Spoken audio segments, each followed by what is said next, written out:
Bonsoir à tous. Le monde est confronté depuis le dernier trimestre 2019 à une grave crise sanitaire. Les quatre coins du globe ressentent ses répercussions de diverses manières. Le coronavirus 2019, c'est de ce virus qu'il s'agit. Pourtant, ce n'est pas la première pandémie que connaît l'humanité. Comment expliquer ces pandémies à répétition? Quelle responsabilité environnementale pour un développement harmonieux? Autant de préoccupations qui font l'actualité.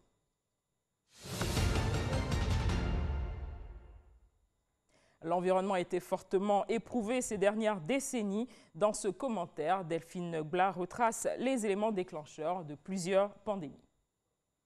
Aujourd'hui, avec beaucoup de recul, l'on ne saurait soustraire le Covid-19 des questions environnementales et de développement durable. Environnement, car le virus serait d'origine animale. Il est venu des zones sauvages, probablement transmis par une espèce protégée dont la chasse et la consommation sont interdites. Mangoustes, chauves-souris, porcs, chiens qui seraient des vecteurs de transmission. S'agissant du développement durable, la rencontre entre l'homme et le virus serait la résultante de la mondialisation et des habitats sauvages. Alors pourquoi la recrudescence des pandémies? Des spécialistes annoncent que la crise sanitaire prendra forcément fin, mais pourra réapparaître de façon saisonnière. Est-ce vrai? La réponse à toutes ces préoccupations dans ce numéro. Pour échanger sur ces préoccupations d'ordre environnemental en rapport avec le Covid-19, nous recevons le professeur Enza Koné, directeur général du Centre suisse de recherche scientifique en Côte d'Ivoire. Bonsoir. Bonsoir. Cédric Lombardo, expert en développement durable. Bonsoir. Bonsoir. Professeur Enza Koné, cette crise est-elle une surprise? Je réponds tout de suite non. Cette crise n'est pas une surprise. En tout cas pas pour les épidémiologistes ni pour les environnementalistes, qui l'avaient prédite depuis 2017. Il faut savoir que 75% des pathogènes sont d'origine animale, donc proviennent de la faune sauvage. Et ces pathogènes attaquent de plus en plus l'homme parce que simplement les modes de vie des humains les exposent à des contacts réguliers ou répétés avec ces pathogènes. Les principaux modes de vie qu'on peut incriminer, c'est la déforestation, c'est le braconnage et c'est l'élevage intensif. Ces activités, en fait, nous mettent davantage en contact avec la faune sauvage. Le principe est simple. La forêt naturelle et, on va dire, la faune sauvage constituent des réservoirs pour des millions de virus, des millions de pathogènes qu'on ne connaît pas tous d'ailleurs. Et tant qu'ils sont dans ces milieux naturels, tant qu'ils sont avec ces hôtes naturels, il n'y a pas de crise sanitaire. Les crises sanitaires vont survenir quand l'homme va commencer à détruire les forêts et empiéter sur la biodiversité. Parce qu'en milieu naturel, il est bien connu que le virus ne se déplace pas. Donc en milieu naturel, la propagation des virus est freinée par la diversité des espèces, également par la diversité génétique au sein même de chaque espèce. En détruisant les forêts, en réduisant cette diversité génétique, on va favoriser la transmission d'espèce en espèce et finalement la probabilité que le virus se retrouve dans les rares espèces restantes va être de plus en plus grande et la probabilité que les humains soient en contact avec ces espèces rares et les virus qu'ils portent nouvellement devient grande, d'où la transmission à l'être humain avec toutes les conséquences qu'on connaît. Donc, Cédric Lombardo, les zoonoses ne sont pourtant pas nouvelles. Non, absolument pas, parce que comme l'a très bien dit le professeur Koné, si vous rentrez dans les territoires de la vie sauvage, il ne faut pas être surpris qu'à un moment de rencontrer forcément un virus. Et finalement, dites-vous bien que nous sommes en train d'avoir une stratégie de prédation de l'environnement. Nous réduisons les poches de vie, vie environnementale et vie animale. Et puis, quelque part, peut-être que la nature se défend elle aussi avec des instruments pour réguler notre comportement. Donc aujourd'hui, on a cette conscience que le réservoir de vie sauvage est une source encore pour nous de zoonoses. Vous pouvez nous parler de la cartographie qui va sûrement s'afficher, la cartographie des risques de nouvelles maladies zoonotiques. Alors, si elle n'apparaît pas à l'écran, on peut quand même la commenter parce que, comme on l'a dit, ça n'est pas une surprise. Mais ce qui est très intéressant, de 1980 jusqu'à 2010, on a clairement vu une augmentation des risques de zoonoses. Ça veut dire que dans les maladies que l'on observe, on voit clairement que nous avons des maladies qui sont d'origine animale. Mais ce qui est très intéressant, c'est la carte que vous montrez en ce moment sur cet écran, qui vous montre bien le monde. Quand tout est bleu, finalement, c'est qu'on n'a pas identifié forcément de risque de transmission ou de risque de maladie future. Par contre, dès que vous avez des endroits endroits qui sont jaunes, comme vous le voyez en Côte d'Ivoire, au Nigeria, en Inde ou même en Chine, là on sait qu'il y a un réservoir de virus. Grosso modo, on imagine qu'il y a pratiquement plus de 1,6 million de virus dangereux pour l'homme, dont nous ne connaîtrions à peu près que 1% à l'heure actuelle. Vous imaginez la quantité de choses que l'on peut encore rencontrer. La conclusion, réduire les risques de contact avec ces territoires de vie sauvage, les protéger, les laisser indemnes et éviter la transmission de l'animal vers l'homme.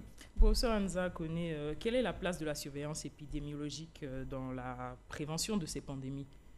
La surveillance épidémiologique est extrêmement importante et c'est elle qui a justement permis de prévoir qu'il y aurait une crise à coronavirus à l'horizon 2019 parce que justement, comme je l'expliquais, ce sont les animaux sauvages qui constituent les principaux réservoirs de ces pathogènes qui peuvent être potentiellement, on va dire, mortels pour les humains.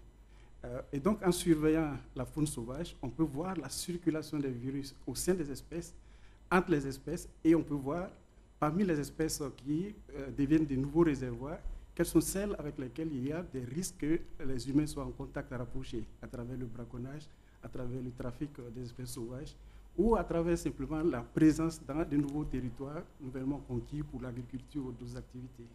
Presque toutes les pandémies récentes, Ebola, grippe aviaire, sont pour la plupart issues des animaux. Sommes-nous en droit de parler de vengeance de la biodiversité? Ça pourrait faire sourire, mais c'est tout comme... Il ne s'agit pas de vengeance, il s'agit de stratégies de survie de la biodiversité. Même ces virus qui s'attaquent à de nouveaux hôtes, c'est une stratégie de survie en fait qu'ils développent parce qu'ils étaient habitués à des hôtes pour qui ils n'étaient pas forcément mortels. Et quand ces hôtes traditionnels disparaissent, ces virus n'ont pas d'autre choix que de s'attaquer aux nouveaux hôtes. Et les nouveaux hôtes les plus abondants sur la Terre, c'est les humains. Et c'est pour ça que voilà, les virus s'attaquent de plus en plus aux humains, simplement pour assurer leur propre survie. Parce que les virus ne peuvent pas se reproduire de façon autonome. Ils ont besoin d'être dans un hôte, dans des cellules hôtes pour pouvoir se reproduire. Et s'il n'y a pas d'animaux ou de plantes qui accueillent ces virus et leur permettent de se reproduire, et que c'est les humains qui sont de plus en plus présents et accessibles, évidemment, ils vont à la conquête de ces humains qui sont disponibles. Cédric Lombardo, on peut parler de détérioration de la qualité de vie des humains? Dans une détérioration de la qualité de vie des humains par impact environnemental. Parce que, en fait, si vous vous rendez bien compte, ce sont nos modes de consommation, ce sont donc nos modes de production, ce sont donc nos comportements de prédation sur l'environnement qui nous amènent à avoir ce type de résultat.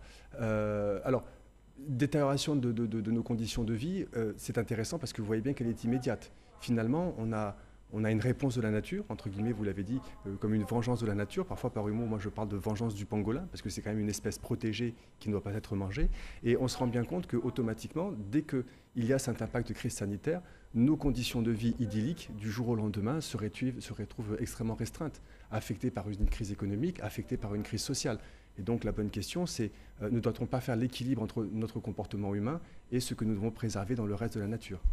Plusieurs chercheurs avaient déjà annoncé les risques de pandémie mondiale. Le journaliste scientifique David Quammen, dans son livre publié en 2013, intitulé « Débordement, infection animale et prochaine pandémie humaine » tirait déjà la sonnette d'alarme. Professeur, pensez-vous que nos dirigeants ont royalement ignoré ces signaux? Qu'ils aient royalement ignoré, on ne saurait le dire. Ce qui est clair, c'est que c'est les pesanteurs économiques qui dirigent ou qui dictent la plupart de nos comportements. De plus en plus, tirer la sonnette d'alarme sur la conservation de la biodiversité, la conservation des forêts, si vous ne mettez pas en avant des arguments économiques, c'est difficile que ça passe. Donc on peut dire que les gens sont restés concentrés sur l'adaptation ou la réaction à des situations conjoncturelles et qu'ils ont été très peu dans l'anticipation au plan mondial.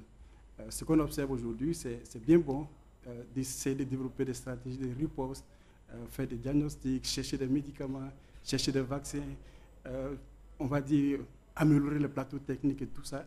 Tout ça, c'est bien, mais on aurait pu être dans l'anticipation en écoutant les scientifiques, en ayant une culture de la gestion des connaissances produites par les scientifiques et donc en faisant plus attention à ces systèmes d'alerte. Et donc vous vous sentez lésé en tant que scientifique? Oui, clairement, oui. Déjà, la recherche scientifique n'a pas été souvent une priorité dans les pays en voie de développement et même dans les pays du Nord. Vous avez parlé tantôt de l'importance de la surveillance épidémiologique. Il y a eu des grands programmes financés par les États-Unis, par exemple, qui ont été ou qui ont failli être arrêtés parce que justement les gens ne percevaient pas l'importance de ces genres de programmes, ne faisaient pas très attention à ces alertes qui étaient lancées. Et donc effectivement, au plan mondial, la recherche scientifique se retrouve un peu négligée. On a pu percevoir dans quelques discours politiques ces derniers temps qu'on prend conscience qu'il faut un investissement massif dans la recherche. Il faut enfin faire de la recherche une priorité, un véritable moteur de développement. Et il y a des initiatives à saluer au plan national, même en Côte d'Ivoire. On a vu les états généraux de la recherche récemment, donc c'était les concertations nationales qui ont été organisées. Et quand, on va dire, la crise Covid-19 est apparue, il y a eu également un plan de riposte qui avait une composante de recherche.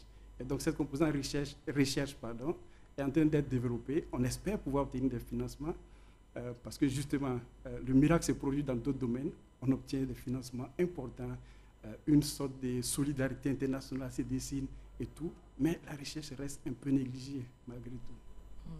Quelle est la part du Centre suisse de recherche scientifique dans l'approche préventive ici en Côte d'Ivoire? L'approche préventive va consister premièrement à produire des connaissances et deuxièmement à faire en sorte que les praticiens, les paysans, les utilisateurs, les décideurs politiques soient au courant de ces on va dire, connaissances qui ont été produites. Il ne s'agit pas simplement de produire la connaissance, de les mettre à disposition, il faut aussi pouvoir donner l'exemple sur la mise en œuvre des recommandations, des résultats des recherches. Et donc, le Centre suisse est sur le front, on va dire, dans la surveillance épidémiologique et dans d'autres recherches, par exemple la préservation de la biodiversité, la préservation de l'environnement, et on fait le lien entre toutes ces recherches et le développement durable. On fait le lien entre toutes ces recherches et la santé humaine. La santé humaine ne peut plus être perçue, on va dire, de façon sectaire. Elle doit être perçue en lien avec la santé animale et en lien avec la santé environnementale. C'est le concept One Health, dont l'OMS même fait la promotion actuellement. Il y a des plateformes One Health qui ont été créées au plan national, au plan africain. Il faut y croire et il faut leur donner les moyens, on va dire, d'être dans l'anticipation.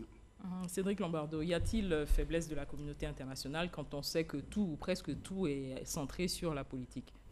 Je dirais qu'il y a une faiblesse, il y a un effondrement du dogme de développement sur lequel nous travaillons. On ne peut pas critiquer la communauté internationale, on ne peut pas critiquer la communauté nationale. Par contre, ce que l'on peut regretter, c'est que effectivement, si on regarde l'histoire, moi je me rappelle 2008-2010, le Sénat français commandait des rapports justement sur les risques de pandémie, et on se rend compte qu'il y a pratiquement un an de ça, l'État français voyait son corps soignant, le corps médical dans les rues en train de manifester pour demander plus de moyens. Il n'y avait pas d'argent magique, subitement il y en a. Donc ce qu'il faut arriver à comprendre, c'est que il y a des contraintes économiques et financières qui nous amènent à négliger ces aspects. 2008, le président Obama, lorsqu'il a été élu, a construit un bel outil de prévention des risques de pandémie aux États-Unis. En 2008, après la crise financière que nous avons connue, lui-même a été amené à démanteler, pour des raisons budgétaires, une petite partie de cet outil. Mais il restait quand même encore au sein du Conseil national de sécurité des États-Unis une petite cellule qui travaillait spécialement sur le risque pandémique. On s'est rendu compte qu'après la crise de H1N1, après la crise de MERS, donc on est en 2014-2015, on observe que le président Trump décide, lui, de dissoudre complètement ce dernier petit instrument qui restait. Pourquoi? Ici, pour des questions beaucoup plus idéologiques, dans le sens où il ne voyait pas ce risque arriver. Il n'y avait pas de considération ou de compréhension des risques environnementaux et des risques sanitaires associés. Et donc, il y avait une vision, qui est la vision de la rentabilité économique, la vision de la rentabilité financière. Et si on regarde bien aujourd'hui, on est en train de le payer. La crise que nous vivons... Oui, mais ce ne sont pas les États-Unis seuls qui payent cash cette crise. Tous les États, je vous remercie de préciser pour qu'il n'y ait pas d'amalgame, mais tous les États ont eu cette même stratégie. Regardez, aujourd'hui, c'est un peu triste à dire, mais si vous faites le bilan des personnes qui sont décédées en Europe, ce sont essentiellement, ou aux États-Unis, ce sont essentiellement des personnes qui sont âgées et atteintes de graves maladies. Ça veut dire que plus l'essentiel des personnes décédées ont bien plus de 60 ans. Or, chez nous, en Côte d'Ivoire, la population, l'espérance de vie de la population est inférieure à 60 ans. Donc, ça veut dire que chez nous, la crise sanitaire, elle est permanente. En Europe, vous avez une crise sanitaire, aux États-Unis ponctuelle, subitement des personnes sont décédées, mais chez nous, elles sont déjà mortes. Donc, nous avons une crise sanitaire permanente. Ça, c'est le cas à peu près de la situation ivoirienne. Mais pour revenir maintenant à ce qui précédait, c'est ce refus d'investissement dans la santé, ce refus d'investissement dans la recherche, cette absence d'équilibre, ou plutôt le faible équilibre entre les ambitions sociales et les ambitions économiques, les ambitions environnementales et les ambitions économiques, nous amène toutes vers un cumul de crises, année après année. On les voit arriver, crise financière, crise économique, crise sanitaire, crise environnementale. Et maintenant, on cumule tout. Conclusion, il s'agit simplement de se poser la question, ne sommes-nous pas face à un effondrement des dogmes de notre développement? Ne devrions-nous pas prendre le temps de réfléchir un petit peu maintenant à ce que nous allons faire demain? Les choix humains de développement économique sont donc pointés du doigt. Absolument, absolument. Parce que, pourquoi est-ce que vous avez une rencontre entre l'homme et le virus? Parce qu'il y a la déforestation. Mais pourquoi est-ce que allons-nous à la rencontre des territoires sauvages? Pour faire de l'agriculture, pour faire de l'activité minière, pour faire du bâtiment. Donc, forcément, notre stratégie de développement nous amène à violer ces territoires de vie, et quelque part, la nature nous le rend aujourd'hui. Et donc, ça nous oblige à penser à la réflexion, parce que de la même manière que l'on a dit plein de fois, attention, vous avez des risques environnementaux, des risques épidémiologiques, nous disons vous avez des risques majeurs avec tout ce qui est lutte contre le changement climatique. Si nous ne répondons pas de manière appropriée à la crise sanitaire, nous pouvons être encore plus inquiets sur notre capacité à répondre à la crise du changement climatique qui, elle, est quasiment permanente et ne va que s'aggraver. Professeur Konenza, je rappelle que vous êtes le directeur général du Centre suisse de recherche scientifique en Côte d'Ivoire.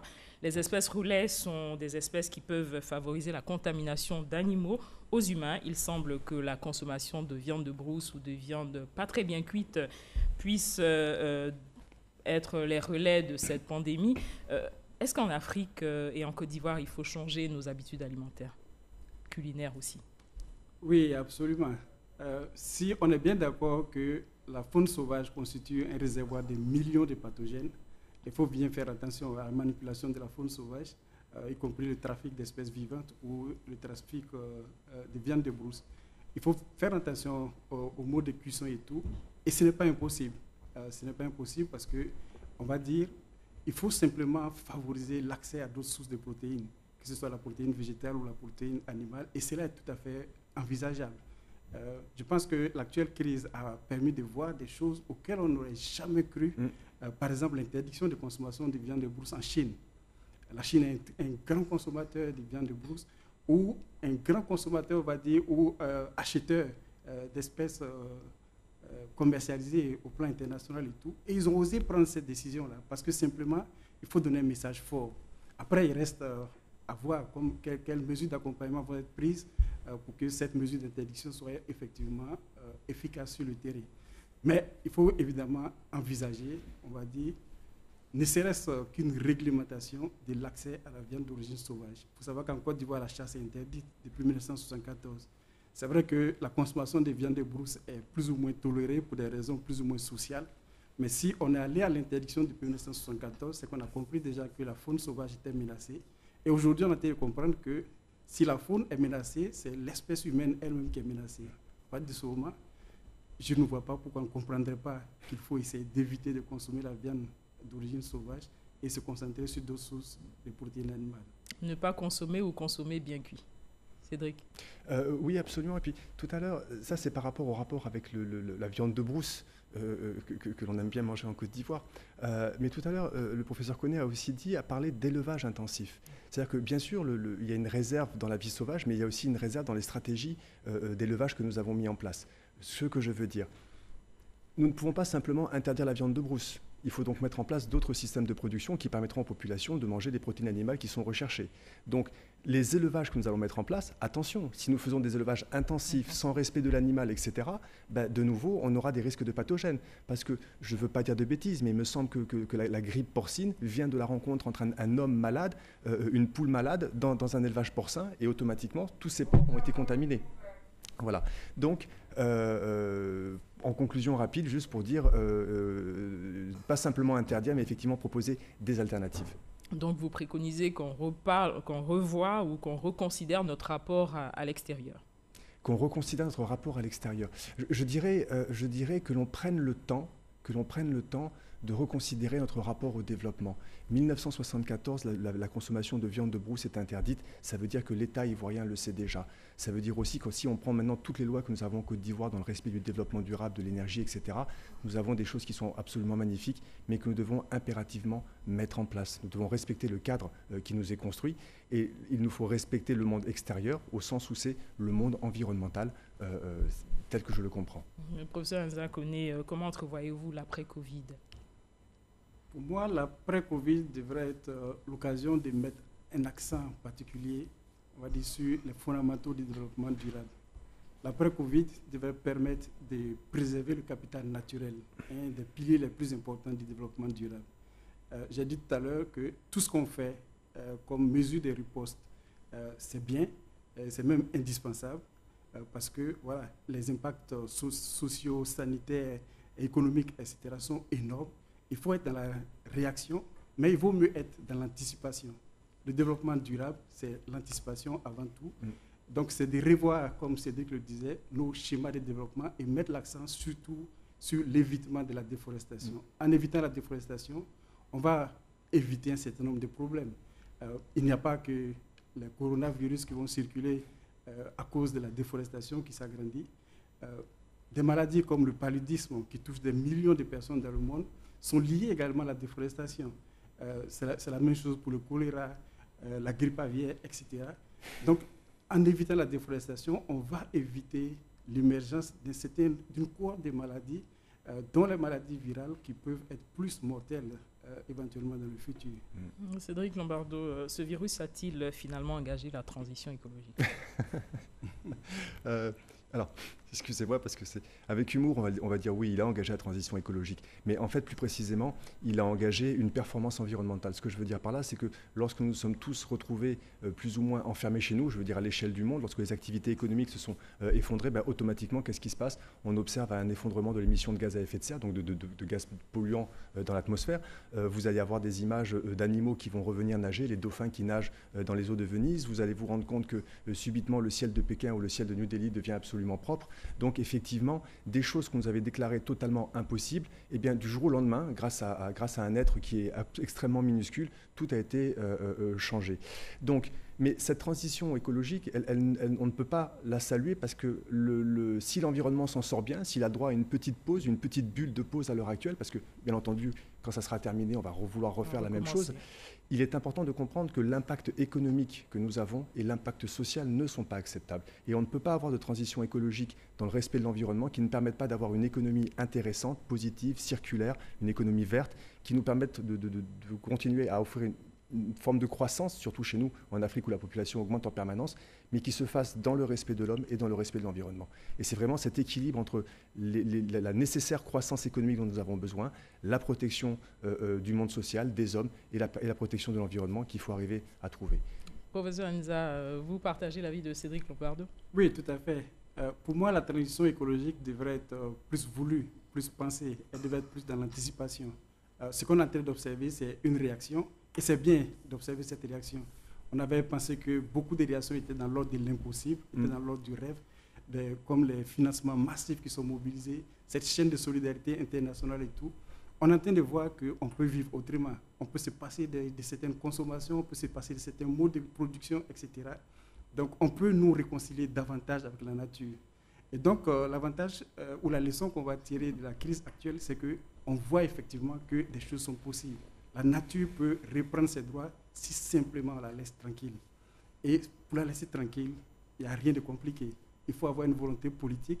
Et donc, on sera dans la transition écologique si tout ce qu'on a observé comme mode de vie qui adoptent, on va dire, les fondamentaux du développement durable, s'inscrivent eux-mêmes dans la durabilité.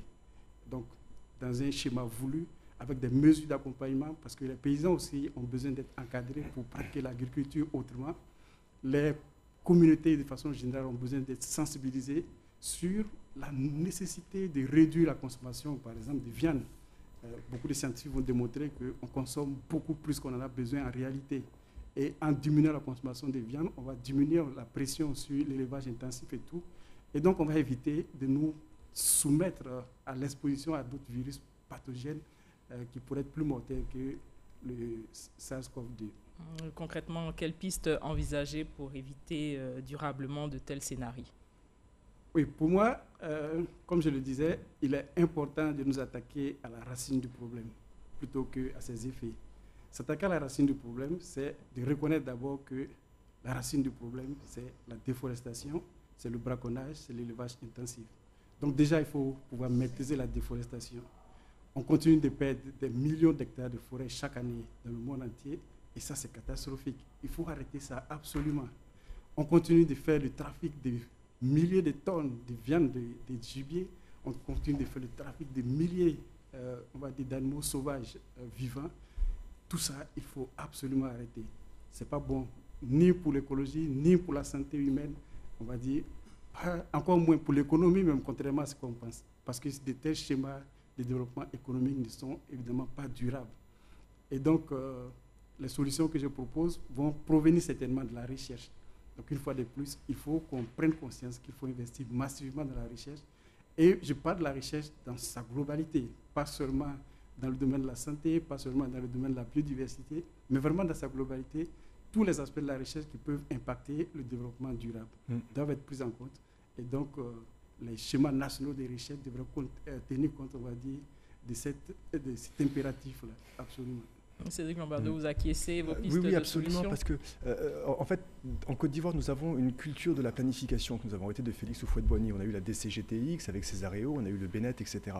Et cette culture de la planification, il est important de la mettre en place parce qu'une transition signifie, si nous voulons arrêter la déforestation, nous savons que l'énergie primaire des populations, c'est le charbon de bois. On ne faut donc plus aller chercher le bois dans les forêts classées ou dans les forêts, dans les zones qui sont conservées, mais on sait également technologiquement qu'aujourd'hui, on peut fabriquer du charbon sans bois, en prenant simplement des déchets agricoles et qu'on va carboniser, on appelle ça le biochar. Ces solutions, c'est possible. On sait également que si on veut engager la transition écologique ou dans une démarche de développement durable, il faut qu'on pense au pilier social.